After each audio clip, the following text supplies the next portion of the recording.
मुंबईसह किनारपट्टीवर पावसाचा येलो अलर्ट, मध्यम ते जोरदार पावसाचा अंदाज, सतर्क राहण्याचं आवाहन। कल्याण डोंबिवलीमध्ये आज सकाळपासून धोधो पाऊस, पिसवली गावामध्ये 200 ते 250 घरांमध्ये शिरलं पावसाचं पाणी। मुसळधार पावसामुळे पालघरच्या पंचाळी रमाईनगर अंडरग्राउंड बायपासला गळती, निकृष्ट दर्जाचं काम केल्याचा नागरिकांचा आरोप।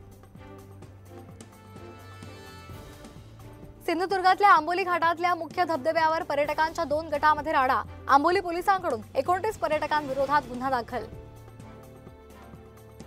रायगड जिल्ह्यामध्ये पाली खोपोली रस्त्यावर झाड पडलं, वाहतूक बंद, नागरिक रस्त्यातच अडकले।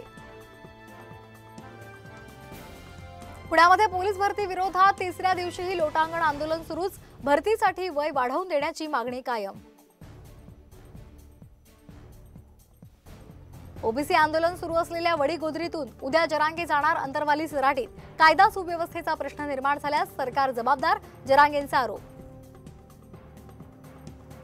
ओबीसी समाजाचा प्रतिसाद पाहून लक्ष्मण हाके यांना अश्रू अनावर, हा पुरोगामी महाराष्ट्र नव्हे, आम्हाला दुय्यम वागणूक मिळते, हाकेंचे भावनिक उद्गार।